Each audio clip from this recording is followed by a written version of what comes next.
Hola, ¿qué tal? Un cordial saludo. Bienvenidos a Actúe en Derecho. Después de las noticias, iniciamos con el programa jurídico del Canal TRO, donde por supuesto estamos atentos a responder cada una de esas inquietudes donde seguramente usted está necesitando de una asesoría legal. Desde ya los invitamos para que se conecten activamente y participen del programa enviándonos sus mensajes al 310-245-8548. También, si quiere hacernos una llamada y hacer la consulta con los especialistas, puede llamarnos al 648-4820. Doctora Marlene Murcia, cordial saludo, lista para el tema de hoy. Cordial saludo, John. Buenas tardes a todos nuestros televidentes. Sí, listos, como siempre, dispuestos a prestarle a la comunidad nuestro servicio para resolver todas aquellas dudas en temas como el de hoy, bastante neurálgicos. Afecta mucho a la población la pérdida de la capacidad laboral. Vamos a estar aquí para responderles todas sus inquietudes al respecto. Muy bien, y nos acompaña hoy el abogado Jesús Rodríguez, quien precisamente estará liderando las preguntas o dando respuestas a cada una de las personas y por supuesto asesorando el caso particular que hoy tendremos en Actúe en Derecho. Abogado, buena tarde, bienvenido a Actúe en Derecho. Muy buenas tardes, John, doctora Marlene, a todos los televidentes, muy buenas tardes. Muy bien, vamos a iniciar y recordamos que desde ya pueden estar conectados al 310-245-8548 en WhatsApp y al 648-4820. Iniciamos con este caso, un obrero que durante más de 11 años estuvo trabajando en una constructora, producto de la labor que venía realizando, empieza a decaer en su salud. Esta es su historia. Yo trabajaba en la constructora Conarín, hacía las funciones de oficios varios. Yo manejaba un malacate o me ponía a hacer aseo en los apartamentos o a hacer arreglos o bajar escombros, subir material cuando se dañaba el malacate, me tocaba subirlo por las escaleras a los puntos fijos o entrarlo a los apartamentos. Yo sentía dolor en la pierna y ahí es donde empezaba a doler la cintura y me daba mucho dolor al agacharme y al girar el cuerpo. El médico me dan incapacidades y me dan diclofenaco y pastillas para el dolor. Bueno, esta es una situación muy común que se presenta en los trabajadores, en especial los obreros padecen mucho de estas situaciones básicamente porque no existen los cuidados, abogado, y muchas son los casos que se ven de estas personas que padecen los daños, el deterioro en su salud. Bueno, sí, realmente, John, lo que pasa con estas personas es que son situaciones de enfermedad que se van presentando paulatinamente. Mire que el señor dice, hace 11 años me dedico a esta labor. Entonces, de golpe es muy difícil establecer el momento en que se originó la enfermedad laboral, pero sí es consecuencia, por supuesto, de esa labor. Es una labor de esfuerzo físico y de esfuerzo físico extremo. Pero en estos casos siempre se ve muy complicado a la hora de determinar la pérdida. ¿Por qué? Porque a veces es mejor tener el accidente, digámoslo así, no debe decirse. Que sea evidente. Que sea evidente, ¿cierto? Porque de lo contrario se difiere en el tiempo el problema, por decirlo así. Y inicialmente no se puede empezar a validar cuáles eran los elementos con los que contaba el obrero para que no llegara a la situación a la que hoy podría estar presentando. Bueno, sí, realmente ocurre algo y es que por lo general obedece algo que lo que se llama en derecho laboral la culpa patronal. ¿Qué es la culpa patronal? Precisamente es esa parte en que el empleador no tiene el suficiente cuidado para con su empleado de suministrarle los elementos necesarios para su seguridad personal. Me especifico, cascos, guantes. Vemos que hasta hace muy poco las empresas se han tomado en serio esta situación y por eso muchas personas pues han venido desarrollando enfermedades porque nunca se les suministró el material para la seguridad personal. Muy bien, y es que nos cuentan precisamente, abogada Marlene, que una de las dificultades que tienen los empleados que trabajan en este tipo de labor es que si desde el principio no aceptan las condiciones que se les está dando con el equipo suministrado, pues simplemente no los contratan y les toca ceder y tomar el trabajo con las condiciones que hay. Si realmente el trabajo de construcción es un trabajo muy informal y sobre todo en estos temas de salud ocupacional, de prevención de riesgos, es algo que es corriente, que tanto los obreros a veces porque les da jartera, porque no quieren, porque no les gusta, ponerse los implementos de seguridad, y en muchos casos los patronos también se descuidan y no les suministran los elementos. Bueno, vamos a escuchar a los ciudadanos que ya hasta ahora se comunican con nosotros al 648-4820. Señor Javier Zuleta, cordial saludo, bienvenido a Actúa en Derecho. ¿Cuál es su inquietud? Buenas tardes ahí, un saludo a la mesa y que están ustedes, Dios les pague por la orientación que dan a las personas, ¿no? Y al doctor y a la doctora. Mi pregunta es que yo tengo un problema que es complicado, me han dicho, no sé si es viable o no. Yo fui despedido de la empresa hace 6 meses, en la cual no contenía, cuando me despidieron, no tenía restricciones, no tenía la estabilidad reforzada. La empresa dijo que por el contrato terminó unilateralmente, indefinido, y me sacó de la empresa, me indemnizó, y ya no sé, entonces no sé si es viable o qué. Yo salí con problemas de la columna y la obtulia ya, la empresa tenía conocimiento por un lado, y lo otro, que cuando salí en el examen de egreso salí con la patología de la columna y el tratamiento médico, pues hice una tutela pidiendo reintegro y no me salió favorable porque pues me mandaron a un juicio ordinario, pero me han dicho pues varios abogados y he hablado, me dicen que no, que eso es, no se puede porque como la empresa lo indemnizó, entonces no se puede hacer nada. Entonces si será verdad o cierto, y de esta manera muchas gracias, Dios les pague y espero que me hayan entendido el proceso. Si tienen alguna pregunta, pues quedó clarito ahí. Muchas gracias. Muchas gracias. Bueno, ya fue indemnizado, ¿no? Ahí en este caso, ese daño posterior, pues que no se identificó en el momento de la indemnización, ¿tiene él cómo reclamar? Bueno, hay algo que no me quedó claro con él y es que no sé qué labor desempeñaba. No sé si alcanzaron a escuchar, pero no sé qué labor desempeñaba. Es importante que las personas cuando se vinculen, y eso es una recomendación tanto para empleador como para empleado, si se va a dedicar a labores de esfuerzo físico, tiene que valorarse en el examen de salud ocupacional la columna. Eso es un descuido que hacen los empresarios, hombre, y es por el bien del mismo y por el bien del empleado. ¿Por qué? Porque hay personas que traen patologías que no han sido identificadas y contratan un examen de salud ocupacional donde lo que hacen es decirle al médico, saque la lengua, tosa y espabile. Y esos son los comunes, esos son los que están haciendo actualmente, son de ese estilo, no van a profundidad y hacen un examen a fondo. Eso es algo para perder el tiempo realmente, y el empleador es el que debe cuidarse, ¿sí? Y cuidar a la persona. ¿Por qué? Porque si yo lo necesito a usted para que me levante cargas todo el día y no cuido su salud desde el principio de mandar a hacer un examen de su columna completo, con radiografías, tomografías, bueno, todo lo que existe, pues lo estoy arriesgando a usted y me estoy arriesgando yo como empleador. ¿Qué pasa con él? Él sí tiene una oportunidad de demandar. Lo que pasa es que cuando dicen indemnizar es que lo indemnizaron solo por despedirlo, pero no que lo hayan indemnizado por la situación por de la condición columna. de salud, No, claro. no. Bueno, pues acá me dicen, abogado, a propósito del tema de la pregunta del caballero que nos acaba de llamar, que nos coloquemos un poco en la situación del ex jefe. Y es que el ex jefe indemniza dando por terminado el contrato y no hay una evidencia de que pues haya terminado mal en temas de salud. Entonces, ahí la protección también para el empleador, ¿cuál es?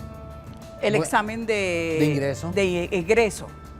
Ambos. Como debe haber un examen de ingreso donde se pueda verificar las condiciones del trabajador, debe haber un examen de ingreso donde se identifique cualquier posible patología que haya adquirido el trabajador durante su relación laboral. Así es. Mire, y es importante también, yo siempre le digo a los posibles clientes, a los demandantes, hombre, seamos sinceros, ¿cierto? Porque hay personas que de pronto traen la patología pero no la saben. Si a usted lo contrataron para llevar cartas, un ejemplo, y presenta un problema en la columna, pues seguramente no se originó acá, venía de antes, ¿cierto?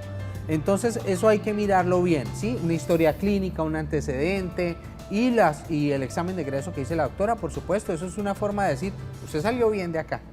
Eso ya el problema lo pudo haber adquirido posteriormente. Sí. Y en el caso, pues ya de él tiene que entrar a colocar una demanda de eso y pues un juez determinará quién tiene la razón. Así es, una demanda ordinaria. Muy bien, pues a propósito de este tema y en el caso que venimos trabajando por el contrario al televidente que nos llamaba, en nuestro caso el jefe sí tenía conocimiento de la condición que se estaba presentando con su columna. Se hizo un cambio, pero no fue suficiente y su salud continuó deteriorándose. Esto nos dijo. Directamente con él no nunca establecía charlas, era con los alternarios a él.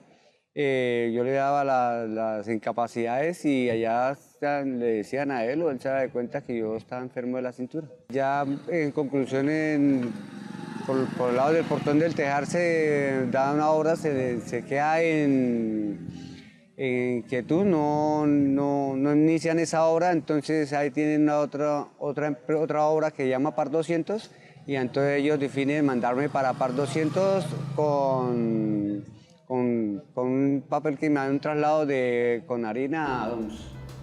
Bueno, lo trasladan a una nueva obra a pesar de la situación que tenía, pero haciendo la misma labor. ¿Ahí cuál es la responsabilidad?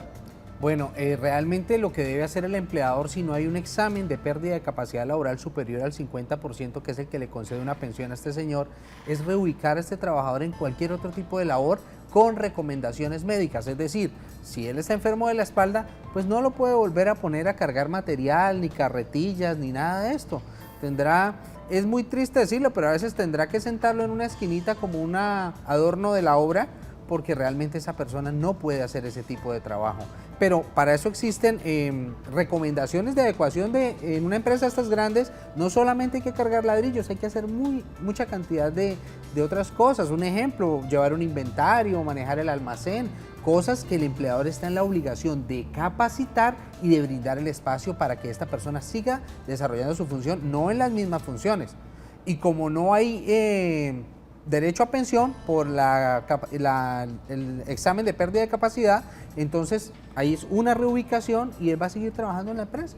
Acá hay un tema coyuntural y es que en este tipo de situaciones generalmente no se reporta, o cuando se reporta no se tiene algún documento por escrito donde se diga, mire, efectivamente aquí hay un problema de columna. ¿Cómo se puede evitar esto para los trabajadores que están en esta área, que no se presente una situación como esta y que en el momento de presentar este tipo de incidencias puedan reclamar porque tienen un soporte?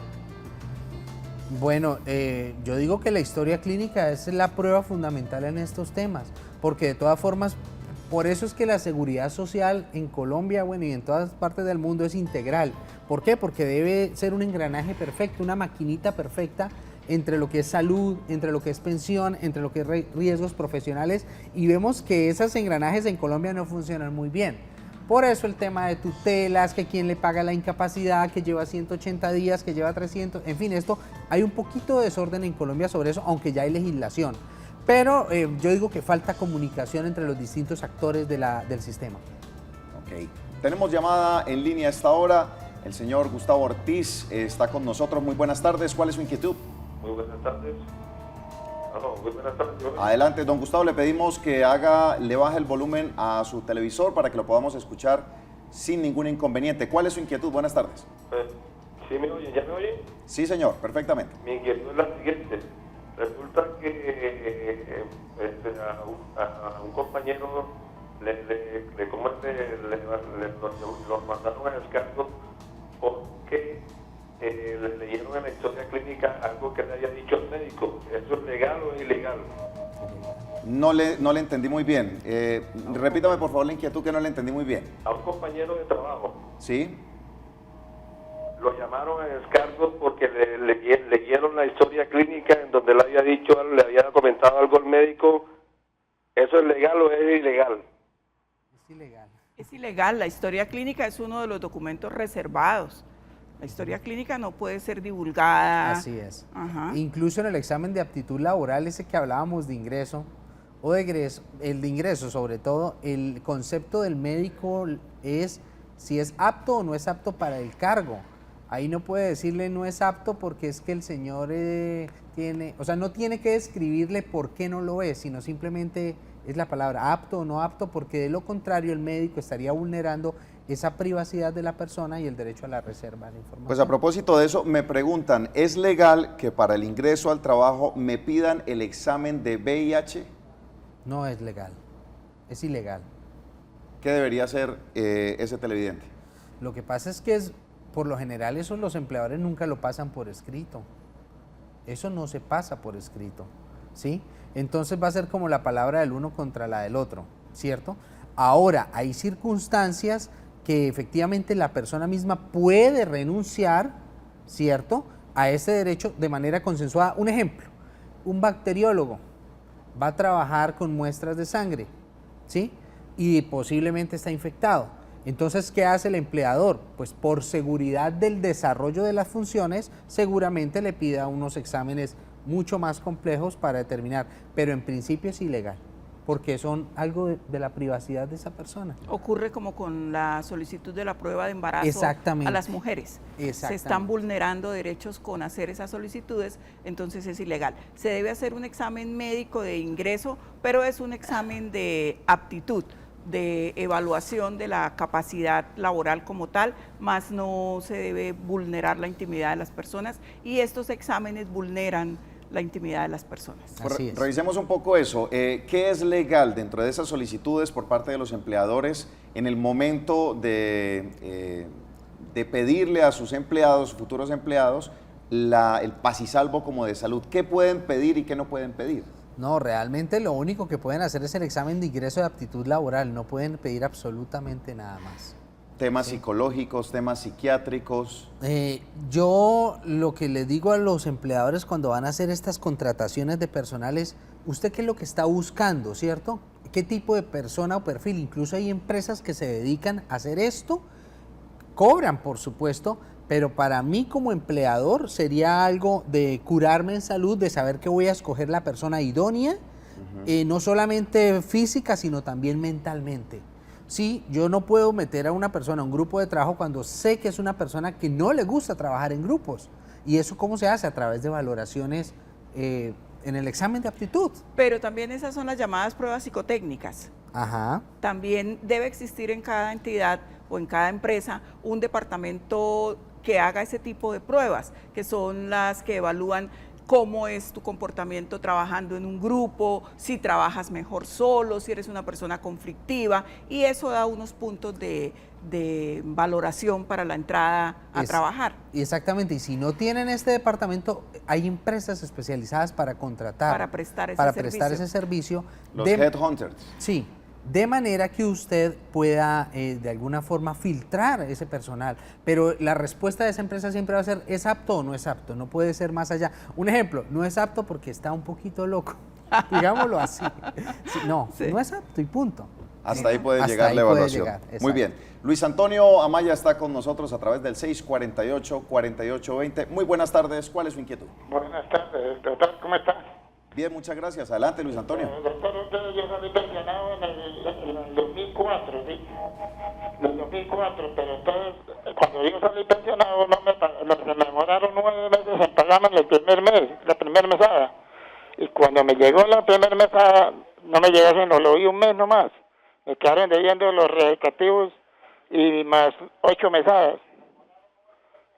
Y yo he puesto un abogado y ha puesto tutelas y ha puesto ¿qué?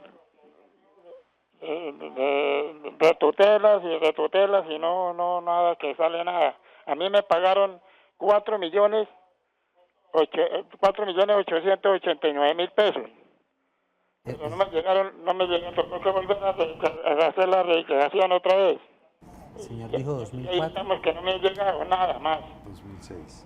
2004. 2004.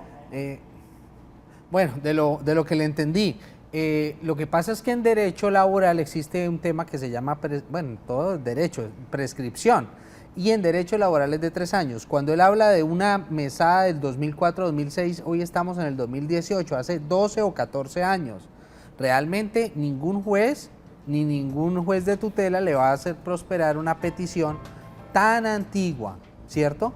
Entonces yo no veo... O sea, esas mesadas posiblemente ya las perdió. El derecho lo tiene, sí, pero la mesada prescribió. En pensiones son imprescriptibles el reconocimiento de la pensión, pero los pagos, un ejemplo, usted tiene derecho a pensionarse hace 3 años. Sí. Pero usted sencillamente solicitó, pero nunca cobró, digámoslo de esa forma.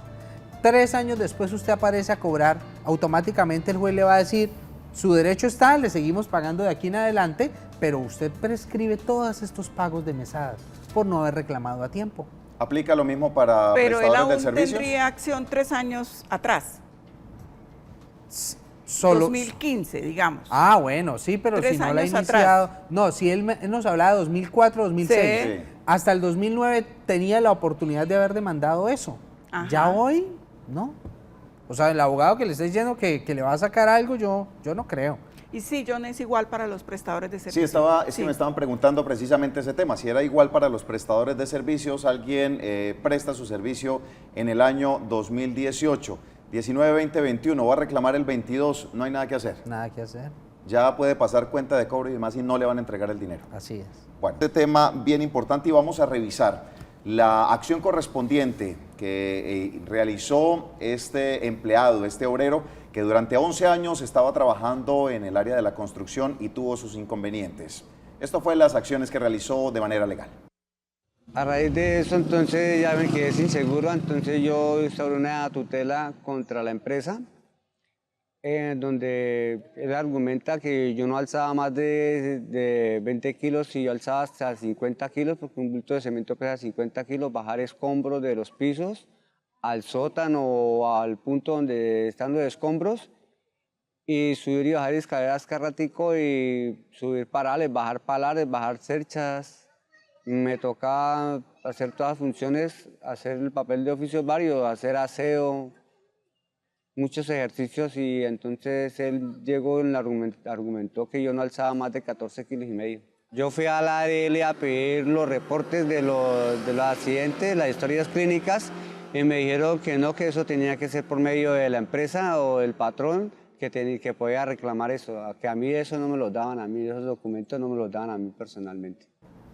Bueno, abogados, él hace lo correspondiente, él dice, pues yo ya no puedo seguir haciendo esta labor, impone una tutela. Eso es lo primero que se debe hacer, lo hizo bien, ¿qué puede esperar de esta tutela? Bueno, es el primer camino y el camino más fácil hoy por hoy, ¿no? ¿Por qué? Porque un juez de tutela, número 1, tiene amplias facultades probatorias y 2, es muy rápido, ¿cierto? Lo que pasa es que yo le digo a la gente, si se va a enfrascar en una tutela, hágalo bien, no haga cualquier tipo de tutela. ¿Por qué? Porque después no puede volver a accionar por los mismos hechos y tendría que irse en ordinario. Yo creo que el camino que escogió fue bueno, pero pues falta ver el resultado, porque no todos los jueces de tutela de pronto están encaminados en esas directrices que tiene la Corte, que son muy precisas, y a lo mejor pues le falló no a favor, que es el problema. Y él puede colocar una tutela estando, él está laborando y por su situación ya ve que no es capaz, prevé que lo pueden despedir por esta situación, él puede colocar una tutela para que no lo despidan y lo cambien de ubicación laboral, de su actividad laboral. Bueno, en principio, yo lo que haría sería quejarme ante el Ministerio de Trabajo, que es la autoridad administrativa preferente, y más si hay un tema acá de lo que llaman estabilidad laboral Fuero reforzada. de estabilidad ocupacional reforzada. Sí, o sea, él está como pegado con una puntillita ahí, ¿sí? El empleador, teniendo conocimiento de la enfermedad de él, no lo puede despedir. No lo puede despedir. De eso trata el fuero de ocupación, de estabilidad ocupacional. ¿Por qué se llama ocupacional? Porque no es solo para empleados. Se llamaba de la estabilidad laboral reforzada y se decía que era solo para empleados. Entonces, ocupacional porque incluye trabajadores y independientes y empleados. Muy bien, tenemos llamada a esta hora al 648-4820. Señor Orejuela, cordial saludo. ¿Cuál es su inquietud? Buenas tardes, doctor. ¿Me oye bien? Sí, señor, perfectamente. Estoy malo de la garganta. Tranquilo. Doctor, yo soy un abuelo ya de 77 años y me han hecho pago seguro en Comeva y ya me han hecho 2 operaciones, una cateterismo y la otra me pusieron un marcapasos. Y yo le dije a la doctora que si me podía dar una incapacidad, ¿no? Porque no me han dado nada. Entonces ella me dio una cita con el cardiólogo, que el cardiólogo me diera incapacidad.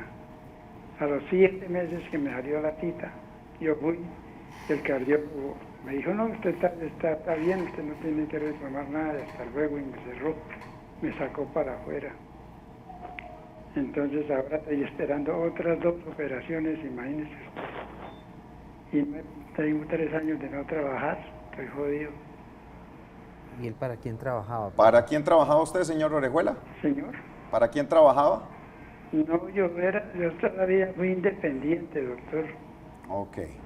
Muy bien, vamos a analizar el caso del señor Orejuela después de la siguiente pausa comercial. Usted continúe conectado con el canal TRO. Recuerde 648-4820 y al 310-245-8548. Ya regresamos.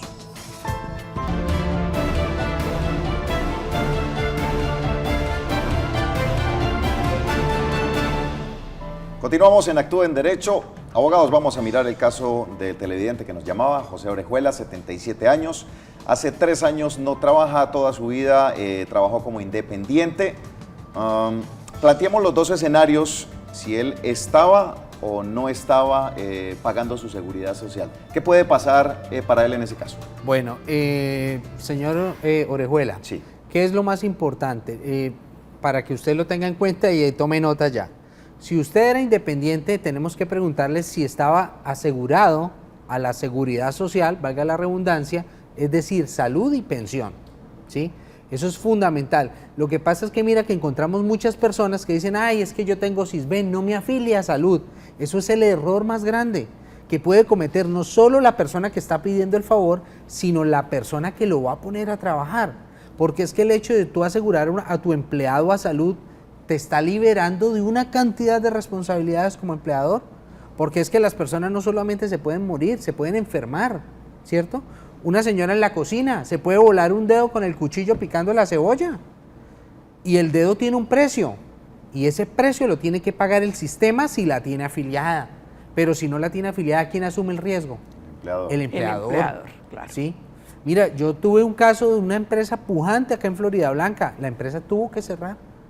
Contrataron al empleado hoy, pero se les olvidó a la señorita encargada de afiliarlo a riesgos, a salud, es decir, no se le olvidó, dijo que lo iba a hacer, pero digamos lo iba a hacer mañana, pero el contrato quedó firmado hoy. El muchacho contratado tuvo un accidente en la moto a las 2 de la mañana, por supuesto, fuera del horario de trabajo, un viernes, bueno, quedó vuelto pedazos, pero quedó vivo. En clínica se gastaron más de 800 millones de pesos. ¿Y quién le tocó pagar? Pues el empleador, porque lo primero que hizo la familia fue, qué pena, pero él estaba contratado con su empresa desde ayer. Entonces uno dice, usted como empleador pone a su empleado acá, en este piso, en esta empresa, hasta tanto no tenga los formularios de afiliación radicados en las entidades, salud, pensión y riesgos laborales. Igualmente si es independiente. Claro. Tiene que traer primero que todo la seguridad social, Todo. si no, no puede trabajar. Todo. No puede trabajar, Es que no debe trabajar. Es un riesgo de punta y punta, para los digamos, dos, claro, para los es dos. un riesgo para los dos. En el caso del señor, entonces, perdóneme el ejemplo del señor Orejuela, pero es que lo que le quiero decir es, si usted no estaba afiliado a salud y a pensión como cotizante, y estamos hablando del régimen contributivo, no del subsidiado, no del Sisbén, porque puede estar viendo una persona sisbenizada y dice, ay, yo estoy enfermo, ¿a quién le pido mi incapacidad? Sí. No tiene derecho a incapacidad, solamente las personas que cotizan al sistema. El señor con sus 77 años, si no hizo cotización, ya es un hombre que por su edad y su condición médica no puede trabajar. ¿Quién se encarga de él si no hay pensión? La familia. Es muy complicado, pero es así. ¿Qué le podría yo decir? Revisemos su historia laboral, a ver qué fue lo que usted hizo como independiente para ver si podemos vincular a las empresas a las que supuestamente le prestó sus servicios, a ver si realmente hay un contrato realidad y podemos establecer unas responsabilidades, ¿sí? Si cotizó a salud como cotizante, como cotizante del sistema contributivo y en pensión, podríamos estar mirando cómo miramos una pensión de invalidez para él, porque esas enfermedades que él dice que tiene, dan para una pensión de invalidez. Por supuesto, la insuficiencia cardíaca, bueno, todo lo que dijo, cateterismo, marcapasos, todo eso podría eventualmente subir su porcentaje para una pensión de invalidez, pero si cotizó, si no cotizó, no hay nada que hacer.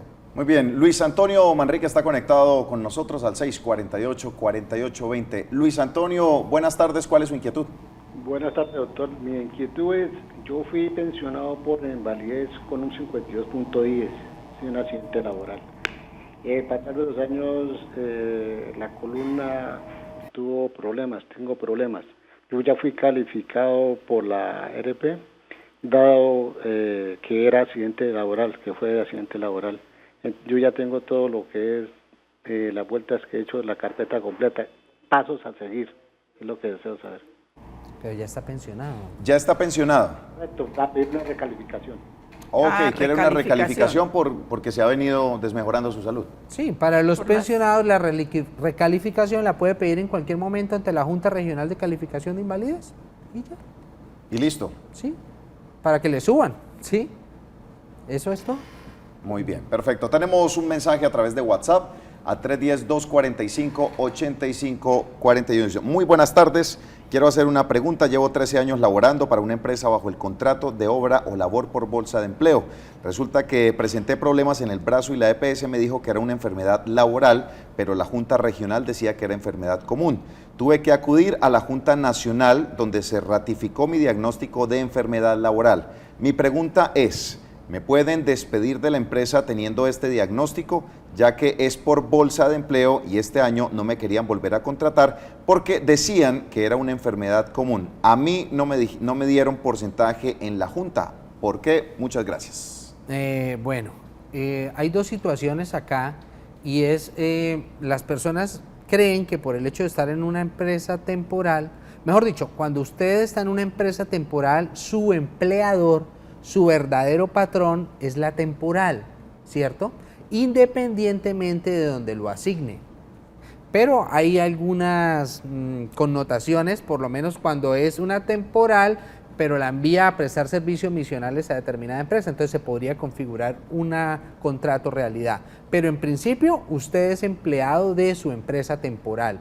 Presentada esta, llamémoslo, enfermedad, ¿cierto?, diagnosticada como laboral, tiene dos caminos. Uno, pedir la indemnización ante la ARL, ¿cierto?, porque es una enfermedad de tipo laboral.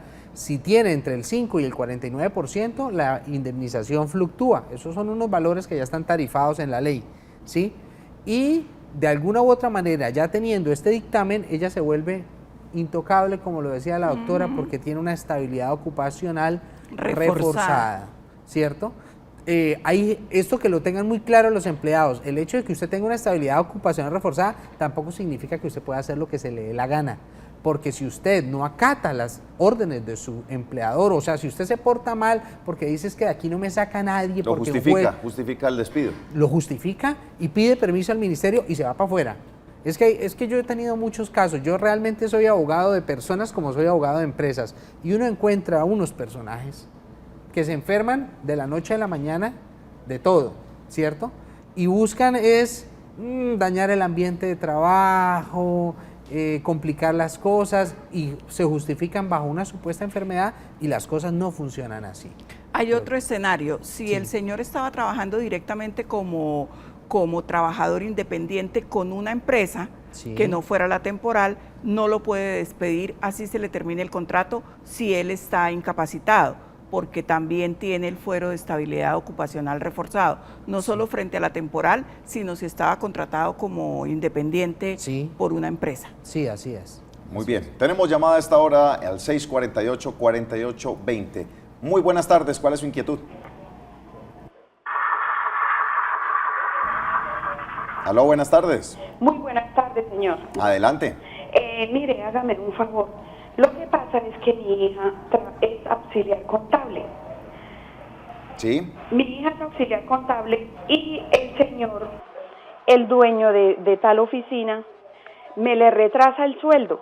Le paga casi las 2 quincenas juntas, le da una parte y aparte de eso le está descontando en la seguridad social.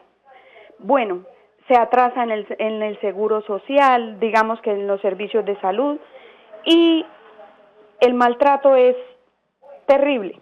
Bueno, entonces, mi hija ya cumplió 1 año, ella le pasó la carta de renuncia precisamente ayer. Mi hija le dice, doctor, ayer aquí yo le dejo sus llaves, porque ya no trabajo más con usted, me salió otro empleo. Entonces le dijo, lárguese de una vez.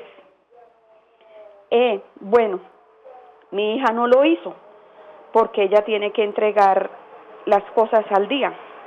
¿Qué pasa con lo de la seguridad social? Él no le descuenta, pero no paga al servicio.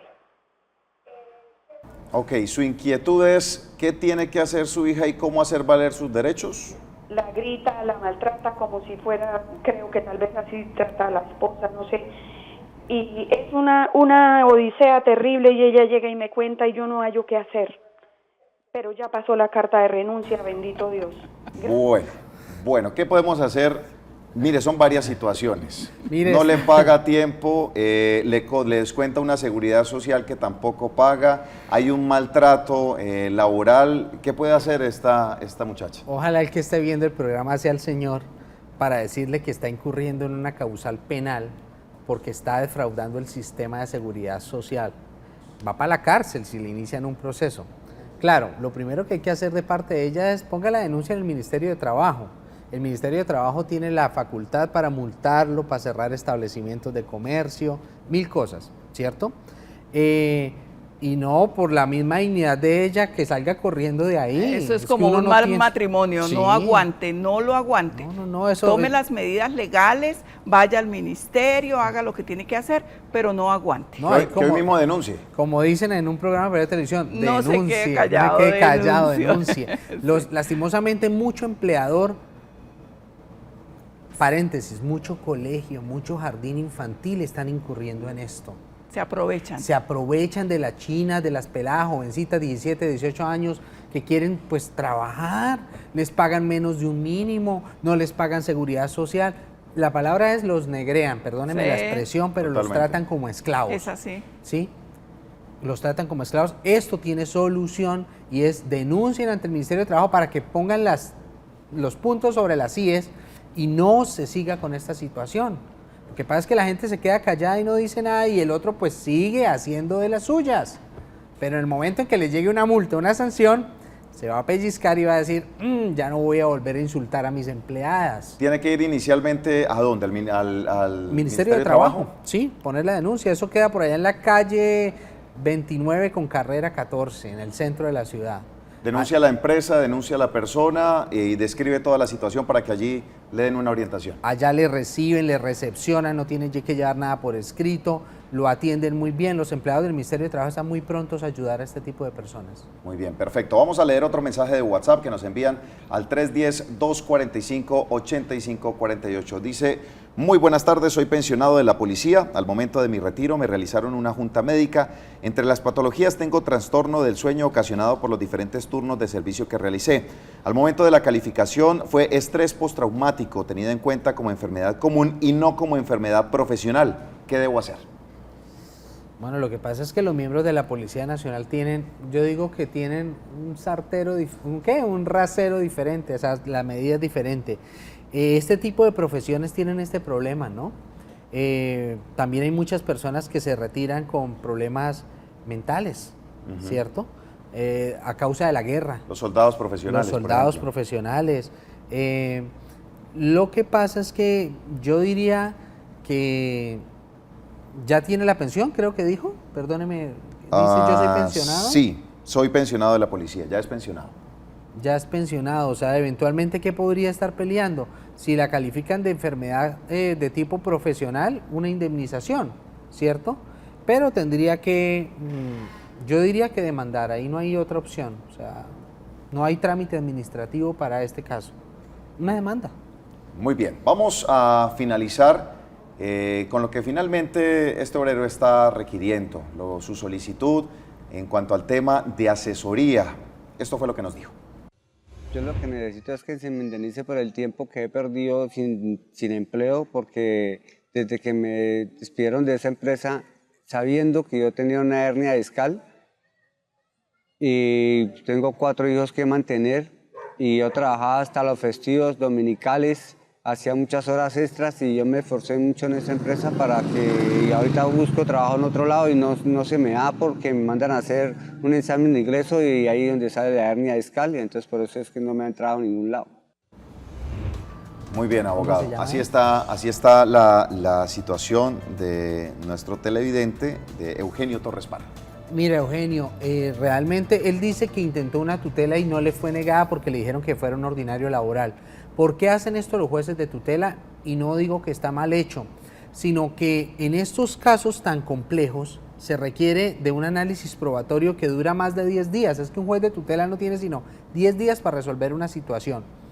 Él, al haber tenido conocimiento del empleador de su enfermedad de origen laboral, en este caso de su espalda y todo lo que él cuenta, él tiene derecho no solamente a que lo indemnicen, tiene derecho a que el despido sea declarado nulo por la jurisdicción y le paguen todo lo que no le han pagado desde que lo votaron hasta el día de hoy. No sé hace cuánto lo votaron, espero que no sea hace más de 3 años, ¿sí? Lo tiene derecho a que le reintegren todo, a que le paguen seguridad social, salud, pensión, y si dentro de sus pretensiones pide un daño moral por lo que está haciendo y lo prueba, también tiene derecho a una indemnización. O sea, el empleador que hace esto creyendo que ya solucionó un problema al despedir a su trabajador enfermo, ese comete el peor error del mundo. Lo que pasa es que ellos juegan con abogados que a veces les dicen, bótelo y después enfrentamos el problema. Para mí eso no es una solución. Yo como verdadero asesor de una empresa le diría, hagamos las cosas acorde como dice la ley, ¿cierto? Porque mire, si este señor llega a demandar y hace 2 años se fue, pues le tienen que pagar todo sin haber hecho él ni un solo servicio por la empresa. O sea, él tiene derecho a un reintegro porque tenían que pedir autorización al Ministerio de Trabajo para poder sacarlo de ahí. Si pasaron los 3 años, prescribió, ¿no? Sí, prescribió. Sí. Pero también ocurre que parece que fue que la tutela fue mal enfocada porque fue para reintegro y los reintegros no se pueden hacer por tutela. La tutela debió haber sido para amparar su fuero de estabilidad ocupacional y posteriormente él proceder a hacer la demanda para el reintegro, porque claro, el reintegro es una demanda ordinaria, un proceso ordinario. Sí, así es. Entonces los jueces de tutela se cuidan mucho en tomar ese tipo de decisiones de pronto extralimitadas, porque también pues hay casos de personas que no tienen el derecho y utilizan al juez de tutela como mazo para justiciar al tutelado, y no se trata de eso, se trata de hacer el proceso adecuado. Muy bien, tenemos llamada a esta hora. Judith, cordial saludo, ¿cuál es su inquietud? Buenas tardes. Buenas tardes. Adelante. Doctor, una pregunta. Lo que pasa es que mi esposo, pues él en trabajo, él tuvo un accidente, quedó con un dolor muy fuerte, ellos tienen servicio de AME, allá se hizo el reporte a la ARL, en ese momento pues lo valoraron y nosotros pasamos el proceso a la regional y a la nacional y ellos lo calificaron como origen común. Hemos apelado, nuevamente volvimos a apelar ante en ese proceso y volvieron y lo recalificaron la regional, dijo que era de origen común. Él cada vez ha sentido más dolores, ha sido más incapacitante, la empresa como tal no lo ha querido reubicar, las funciones que él hace son funciones de fuerza y pues eso ha hecho que cada vez vaya empeorando. Y ahorita pues estamos pendientes del proceso que lo remita nuevamente a la nacional para que la nacional diga definitivamente si es de origen laboral o es de origen común. Pero pues mi incógnita es qué puede él hacer respecto a la empresa para que lo puedan reubicar pues en un área donde él no tenga que hacer fuerza, porque la empresa pues casi la mayoría de las funciones son de eso, de fuerza. Muy bien, vamos a contestar esta inquietud y otras inquietudes que nos han llegado a través de WhatsApp después de la siguiente pausa comercial. Ya regresamos.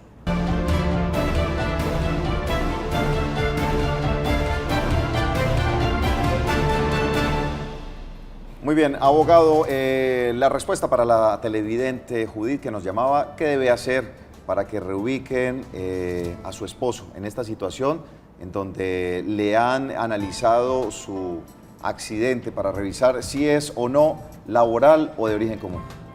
Bueno, son 2 situaciones diferentes y es la siguiente. Para que lo reubiquen, es que uno dice, pues se va a echar de igual de enemigo al patrón, porque ir a poner una queja al ministerio es echarse enemigo al patrón, pero si usted varias veces lo ha requerido, oiga, por favor reubíqueme, le lleva las recomendaciones, porque la EPS e incluso los fondos de pensiones y las ARL, las administradoras, cuando es un accidente laboral generan unos informes que se llaman recomendaciones. Usted las entrega a su patrono. Si no las sigue, está incurso en las sanciones que el Ministerio de Trabajo puede imponerle. Entonces, yo lo que le diría es haría una cartica, ¿cierto? Donde le digo, mire, estas son las recomendaciones de reubicación, le he traído tantas, usted no lo ha hecho, me veo en la penosa necesidad de ir al Ministerio de Trabajo a radicar esta solicitud. ¿Qué va a hacer el ministerio? Va a mandar un inspector del trabajo, va a decirle al gerente o al encargado de la empresa qué pasa con esta situación, le damos un plazo improrrogable de 3 días para que lo reubique, si no, sanciones. Esa es como el extremo pero si no hay más, si ya la empresa no quiere entender que él necesita esa reubicación, entonces eso es lo que debe hacer. Ahora, ¿por qué las personas buscan que se catalogue una enfermedad como profesional y no como común? Pues porque eso genera una indemnización. Quiero decirle a la señora, no solo se trata de determinar si es común o no, o profesional, sino mirar qué es lo que está detrás del asunto.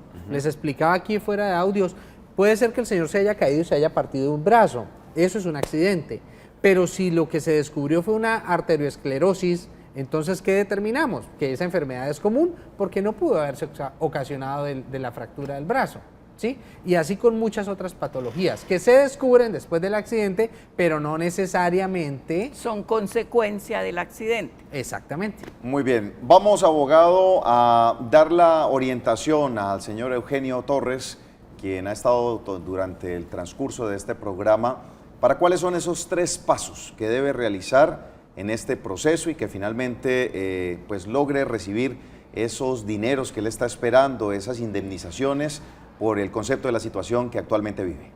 Bueno, en primera medida, señor Eugenio, lo que hay que hacer es iniciar un proceso laboral, ¿sí? Y también tener claro que no lleve más de 3 años de despedido, porque lastimosamente, como les decía, en derecho laboral existe la prescripción y uno no puede acceder a unos derechos si ya ha pasado ese tiempo, ¿sí? Entonces, luego de eso, iniciada la demanda laboral, las expectativas, ¿cuáles son?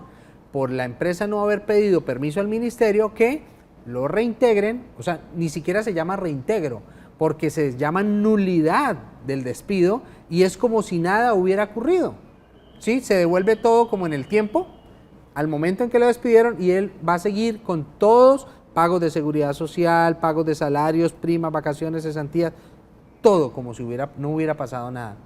Y eso sería algo bueno para él por la situación que él mismo comenta. Y si su incapacidad no le da para pensión, la empresa, ¿qué tiene que hacer? Cuando lo vincule no lo puede volver a poner a cargar bultos ni ladrillos, pues de mensajero o de, no sé, algo que la empresa pueda reubicarlo de tal manera que él siga trabajando, porque personas como esta lastimosamente uno ve que nunca más van a volver a conseguir trabajo y es un hombre relativamente joven. Y está con 4 hijos, sin pensión, sin ingresos, o sea, su mínimo vital está... Yo diría que esa tutela, como dijo la doctora, fue mal enfocada, claro. Porque lo más seguro es que hubiera funcionado. Pero ahora le toca iniciar un proceso, pero en Bucaramanga un proceso se está demorando entre 1 año y año y medio, o sea, es muy rápido. Muy rápido. Se ha agilizado mucho. Sí, mucho. Muy bien, vamos entonces a cerrar con este caso. Muy buenas posibilidades tiene el señor Eugenio de solicitar estas indemnizaciones que venía comentándonos en el transcurso del programa, revisar esta tutela que en su momento presentó y al parecer, según la orientación de los abogados el día de hoy, no estuvo bien focalizado. Vamos con una llamada telefónica para finalizar el programa del día de hoy. Muy buenas tardes, ¿con quién hablamos y cuál es su pregunta? Muy buenas tardes, mi nombre es Francisco Páez. ¿Cuál es su inquietud, don Francisco? La inquietud es la siguiente. Mi esposa laboró en una empresa durante 15 años en la cual la hicieron renunciar. Y ella ella tenía unas secuelas de enfermedad de la columna. Se presentó al examen de egreso que le mandó la empresa, en la cual no salió válido el egreso, por la misma enfermedad que tenía de la columna y problemas de las manos, en la cual la empresa solamente le pagó la liquidación de ese año y no le pagó el transcurso de los otros 15 años que llevaba laborando, y no le han vuelto a reintegrar ni nada. Entonces, ¿qué se podría hacer en ese caso? Abogado, tenemos 2 minutos para esta respuesta. Ok, bueno, la situación es diferente a la del señor Eugenio, y es el hecho de que muchas empresas, mire, nadie en Colombia por tener un empleo está apuntillado en él. Todos somos, digamos, lo que no somos totalmente indispensables. En cualquier momento el empleador puede prescindir de nuestros servicios. Para eso se generan las indemnizaciones de ley. El señor dice que sí se las pagaron. ¿Qué es lo que pasa cuando hay un despido indirecto? Que lo más seguro es que esas indemnizaciones no hayan sido acordes a lo que la ley señala, sino como, chao, se le acabó el contrato y ella no tiene nada que hacer, ¿sí? Lo que hay que hacer en estos casos es iniciar un proceso ordinario laboral para reclamar la liquidación con base en una indemnización por despido sin justa causa, pues en el caso, como él dice, la presionaron a salir. ¿Qué entiendo yo por esas palabras? Le entiendo que le hicieron renunciar, pero eso es un despido indirecto, ¿sí? Entonces tiene derecho a unas indemnizaciones. Ahora, como el empleador no conocía su condición médica, ¿cierto? No conocía su condición médica, en ese orden de ideas, pues aquí no cabe una tutela, porque también uno es inocente como empleador de saber qué tiene o qué no tiene la persona, ¿sí? Entonces yo creo que en este caso no procedería el reintegro del primer señor, pero sí procedería la indemnización. Muy bien. Comentario final, doctor Marlene. Actuar en derecho, tienen acciones que realizar y eso es lo que les aconsejamos aquí precisamente para que actúen en derecho. Muy bien, pues a ustedes muchas gracias por haber estado participando con nosotros. Por supuesto, vamos a dar respuesta a las diferentes inquietudes que nos vienen llegando a través de WhatsApp al 310-245-8548. Los invitamos a que sigan participando, para que nos sigan también a través de facebook.com/Actúe en Derecho. Les recordamos que todos los lunes, miércoles y viernes tenemos emisión en vivo y los martes y jueves estaremos haciendo la repetición de esos casos que precisamente usted se pudo haber perdido y que es necesario que revise para atender esa inquietud que posiblemente puede ser la suya. Escríbanos, envíenos sus mensajes a través de facebook.com/Actúe en Derecho. Un placer haber estado con ustedes. Feliz tarde.